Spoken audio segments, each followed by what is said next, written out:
If you're into Game Boy, there's a good chance you'll like my new Neo Geo Pocket Color series too. Every Thursday I'm reviewing a new Neo Geo game. Just join the POCubed Patreon or become a channel member here on YouTube.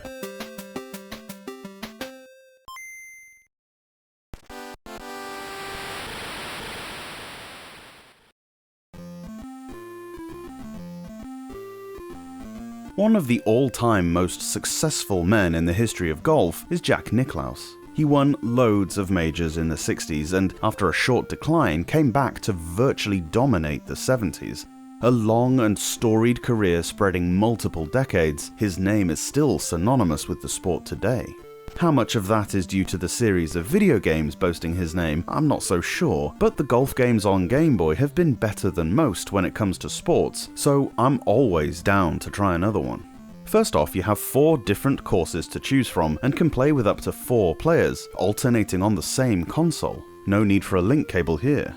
You can choose the gender, name, skill level, and T points for your various players. The 3 choices for T points are professional, men's, and ladies, and it dictates how far away from the hole you start from. At the very top of the screen, you can see the rough direction of the flag and can alter the angle of your shot to coincide with it. What's quite impressive is the 3D rendering of the course based on where you are. It takes a little longer to draw than, say, just a generic sprite placement would, but gives you a nice impression of the course layout as it matches up really well with the overhead view. You press A to power up your shot, stopping it in the correct place with another press of A, and then a third press to stop it in such a way that determines the accuracy. You want to try and get the accuracy shot as close to the lowest bold line as possible to get the ball to go where you want it to. This is all pretty standard with golf games. Where the game struggles against others in its genre is when it comes to putting. It's difficult to judge the green as there's no slope markers or anything like that, and it feels trickier than its contemporaries to be accurate.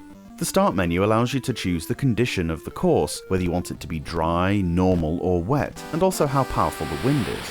It feels like this game was really going for more of a simulation, with the Golden Bear himself offering little hints before some of the holes and a plethora of statistics on offer as well. Credit definitely goes to Jack Nicklaus Golf for the attempt at the 3D rendering of the world. It makes the game stand out for sure, especially considering the wide range of holes. There were 4 courses, each with 18 different holes, which is more than 70 distinct areas that had to be designed. There's plenty of replay value in this one.